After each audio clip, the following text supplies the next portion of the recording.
Hi, welcome back to our channel. We are the Candid Book Club, and today we'll be discussing In Case of an Emergency by POORNA BELL. It's basically about Belle, who's had a near-death experience where she falls down a wine cellar at a pub. And she realizes that she's not close to any of her family members because her ex turns up to the hospital, and it makes her reevaluate her life and her relationships with her family, her friends. She gets back into contact with an old friend who she had a falling out with, and it's just kind of how she mends her relationships and friendships. Just kind of growth as a person. Yeah, so I guess we'll start off with, what did we think of Belle? I loved Belle. I thought it was so nice to read about a South Asian main character who the storyline isn't typical. It's not, about oppression or anything like that. Trying to get married. Yeah. Or she's 36 and she doesn't focus on trying to get married or trying to find a husband or the pressures that she's getting from her family. So that was really nice. She's doing really well at work. She's got a good job. She's got her own place. She's probably killing it in that respect. But she just notices that actually some of the life choices that she's made has left her lacking in both, mainly in her personal relationships. So it was more about exploring that theme, which I thought was really interesting and really fun to read about. Yeah. And not a romance. It wasn't centered around her trying to find a romantic connection. It was about her mending her relationships, and I loved it. Yeah. It was mending her, and her understanding of why she'd made certain decisions, which I thought was really good. If you compare Belle with the first page and the last page, it's just completely different people, which is rare to see. Growth, really well written, I think. Yeah. And this was one of your recommendations, Omar, so I did like it. Yeah, I thought Belle was great. I thought she was really likable. I think she definitely has a very kind of significant independent streak in her, which was really enjoyable to read. She didn't immediately panic and go, oh my God, I need to fill my life with tons and tons of people. It was very carefully considered that she thought, I need to repair bridges with kind of key people. I need to make sure I do better for my family. I need to reach out to my older sister. And then I need to go back to kind of revisit this trauma from my childhood to get some closure on an incident that happened to me when I was younger. But I thought her relationship with her parents and her sister was really interesting. There's a big age gap between her and Davy, her older sister. And there was so many brilliant moments in the book where you really see it play out, that kind of sibling rivalry. There's almost a bit of jealousy because there is such a gap. That scene at the dinner table where she's asking her parents, can I go on, as a teenager, can I go on holiday with my friends to Cornwall? And she's done it on purpose. She's asked in front of her sister and her sister's fiance at the dinner table with her parents, so she has the highest chance of them saying yes. And immediately her sister goes, that is absolutely outrageous and unfair, because her sister said, well, I would never have been allowed to do that when I was your age, so why should you? And Belle feels so hard done by, because she's like, well, you're my sister, you're supposed to back me up. So that's kind of the beginning of where you see some examples of the real fracturing in their relationship. So when they then get older and there's a real resetting, it's really interesting to read, obviously, because we later find out her mum left for a period of time and left the family home. And so her older sister felt like she had to step in and play that role. So Belle has to put in a lot of effort to try and say, no, we're siblings again. You don't need to be my mother anymore. We need to be on the same level now, which I just really loved, that kind of familial relationship being such an important part of the book. And I think that and all the other stuff is what made her this hyper-independent character, which is why she ends up with that her next of kin is her ex from 4 years ago. Yeah. How mad is that? You have this accident, you wake up in a hospital bed and this guy appears. Yeah. And also, how mad is it? And I think the craziest thing for me was that you wake up from this accident, okay, the guy's turned up, you send him away, whatever, but you still don't then inform your parents or your family. So did she tell them a week or two? No, mate, it was months later. No, I think it was a couple of weeks, a casual dinner they had, and she was like, oh, by the way, I was in hospital. So what's the span of the book? I mean, I don't know. A few months. Is it a few months? Is it? Oh, okay. For me, in my head, I thought it was way after where she told them. After her messages, right? Yeah. And then it's after that she has a dinner with her family. All right. And she tells them, Yeah. by the way, I had But how crazy is that? Yeah. Isn't the first thing you do call your you know, call your family whoever they may be. Yeah, especially because she doesn't have like a bad relationship with them. It's not like they've never gotten along and they disagree with all her life choices or anything like that. Like, it's just a very sort of typical Asian type of relationship where, you know, you don't really discuss feelings. Like the dinner table incidents that happen, it's like there's this little heated argument where it's just like, you know, why are you being such a bitch and why are you not taking my side and blah blah. And then it's like, okay, everybody just get back to dinner now. And that, whereas like she mentions in the book that, you know, if this was a white household, I would have stormed off to my bedroom, but I can't do that. I have to sit here and have dinner now.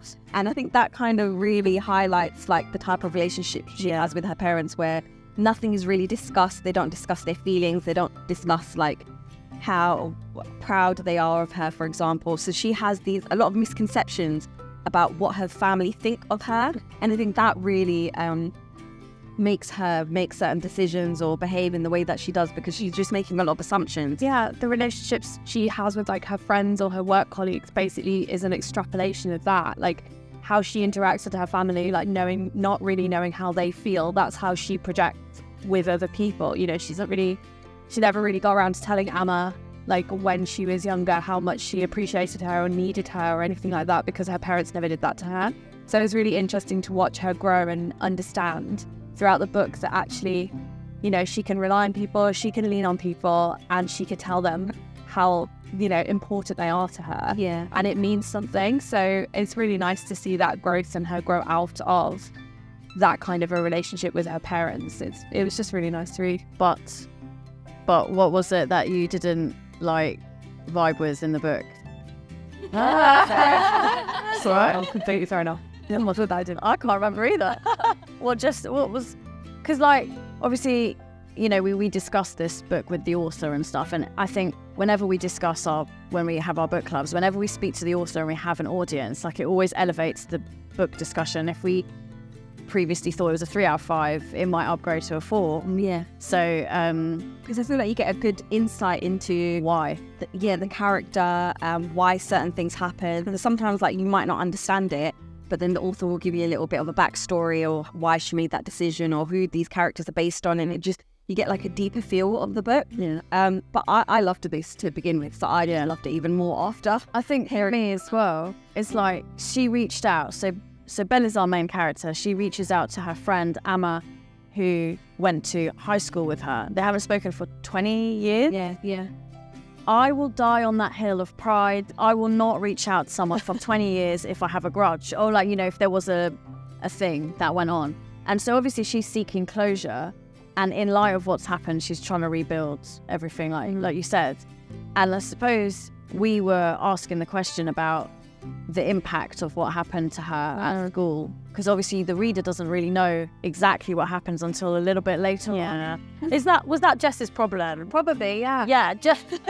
Not to point at you, Jess, but I think it's just that I think maybe she fixated a little bit too much on what had happened in that time. so to explain, I think context-wise, because this is a spoiler-happy book club.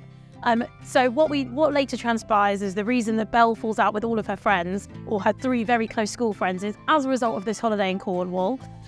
They meet some boys on the beach, as you do when you're 16, obviously, and they end up kind of forming friendships. Belle has a particular kind of, you know, crush who seems to reciprocate that crush. One of her friends is really jealous.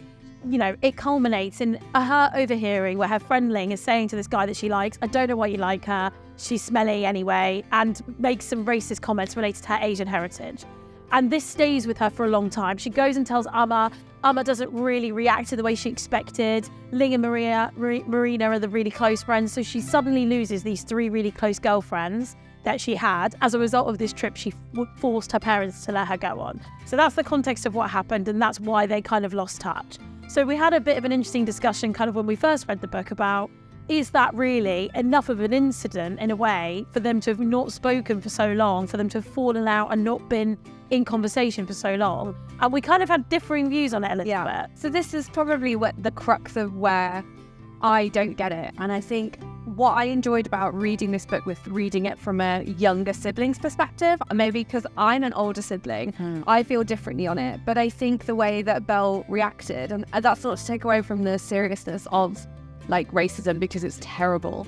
But I think me maybe thinking about it from my own perspective or as an older sibling perspective, I would have put it down to immaturity and just, you know, like a genuinely terrible time of being a teenager and have tried to move on. But I think Belle held on to it, and maybe she held on to it a bit too much. But I think at 15, it's really hard to get over that because I feel like you struggle with your identity at that time as well. And when your closest friend has made a racist comment, even though she wasn't as close to those two, it's the fact that Amma, who she was really close to, kind of brushed it off because she was having a moment. And I don't think her moment was more like bigger or significant to what Belle was going through. Yeah. I think that's what threw her off and kind of made her not want to, or kind of like back away from them. And I think the reason why she reached out to Amma when as adults is because, I don't know, Well, it wasn't. They didn't have a fallout. That's the thing. Like, it's crazy. Yeah, it would have been easier. It would have been easier if they'd have had a massive argument, because then she could point to that experience and go, "We had a massive argument, therefore we are no longer friends." They didn't have that. They just sort of lost contact, drifted apart. Life happened. And life happened. Yeah. And they went on very, very different paths and journeys. But I think what's really interesting is that there was so much, you know, love there for her friend that was one of the first people she wanted to reach out to after she had this kind of life-altering accident. The reason why she reached out to Amma and not the other two, because she could have reached out to them as well and said, yeah, blah, blah, blah, but she didn't. Yeah. Well, I mean, when she met them through Amma, Awful. Yeah, well, still horrible. She also didn't handle it very well. Belle was flawed in this scenario, which is good. We like we don't mind Lord Lane character. But she decided more real. She decided that the best time to have an argument with these two other girls in the group was at Amma's hen do when she was drunk.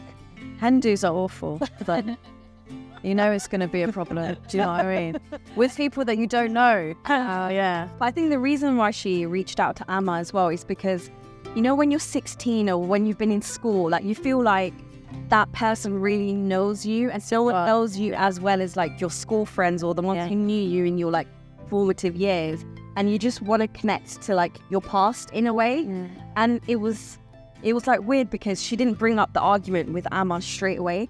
I feel like they kind of brushed it off and they were just trying to rebuild their relationship, but it was still kind of there lingering constantly because there's this big build up as to like what's happened. So you kept thinking like, what was the big thing that's happened? And when you find out about it, it doesn't seem as huge. But I think it was like, as you were saying, because Amma was her closest and she doesn't really back it for her the way she expected. Yeah. That's what really hurt her. Yeah, definitely. But I do think, like, as you were saying before as well, like, things like this can really affect you when it's happened at such a young age. Yeah, because you were saying maybe that maybe if she was a lot younger, maybe like in her older, like in her 20s, it might not have affected her as much. Yeah, because it was like at 15. Yeah, and like it was like the first holiday and everything as well. Yeah, that's what really got to those with you. Yeah, for sure. And I think especially as like brown girl, growing up in like predominantly white area, you know, she was friends with like, apart from Marina, her other two friends are like people of color as well. Like you've got Amma, who's also like South Asian, and then you've got Ning, who's East Asian. So then like you kind of feel like have this little clique. Like schools are really cliquey in that sense. So I can imagine at least it happened at the end of like the summer of 11. Yeah, after having to go back to school. Yeah, and having to see that, but you know.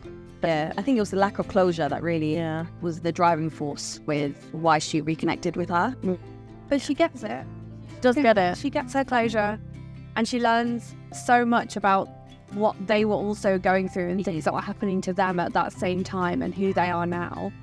And she learns a lot about, you know, learning to deal with emotions properly rather than just holding on to anger and resentment and just sadness. So yeah, it's a really great and putting yourself also, she puts herself in some awkward situations in order to get that closure. So I think that's why we said at the beginning, like, if you're looking for a book where the character does grow a lot, this is a good example. Yeah, really good. There's two bits in the ending that I think are worth chatting through as well. One of which is the fact that she didn't end up with like a boyfriend at the end, which I was very happy about. Great not to have a trope of it needing to be romantic at the end. But the other thing was about the work situation. I thought was really interesting, like, and the way that she kind of put up with so much at work until she didn't want to anymore, which I thought was really impressive. So yeah, those two bits I loved at the end kind of were really fun. I did really like that guy though. Yeah. Before that. Tristan? No, that was her I was work gonna colleague. say. Summer, Amber's friend. Tom? No. No? Are we just throwing out names? I forgot to get in. Do you know, when I first started reading the book, in the first few pages where she has the accident and then her ex-boyfriend turns up, I thought, oh God, this is going to be a story about like them getting Back together. Yeah. And then you find out he's married and then she's just Over it. yeah, and she's realizing like, oh my God, this is why we broke up, because his reasons, and he's still a loser. And then I was like, oh, okay, it's quite good. So yeah, I really enjoyed this. And what about the bit at the end with the niece as well? Because that was one bit that did kind of give us a slight pause for thought. It was the one bit that we thought, was it as relevant? Absolutely, it's just extra theatrics, wasn't it? Do you want to give the context? Yeah. So obviously she rekindles her relationship with her older sister, but has always loved her niece, but doesn't really. I suppose her niece by this point is like 19. Yeah, So she comes and stays with her in London, and she's the cool aunt, the cool single aunt. That's got the. She's younger than that. Is she? She's the same age that same age that Belle was. Right. She went to Cornwall. Well, don't listen to me. Listen to these guys. So she comes to London and stays with them, but then goes out one night, and then it's a really weird story. Yeah. Taken away, and then it ends up at some random flat, and you know, by whatever way, her auntie, who is our character Belle, finds her and saves the day, and it's like something that wasn't needed in this book, but the point that the author was trying to make was that obviously like she will die on that hill for her niece, and that she makes up with the sister. I also wonder if it's like a circular thing in that, you know, Belle went to Cornwall when she was 16 and had this like, and no one backed her up.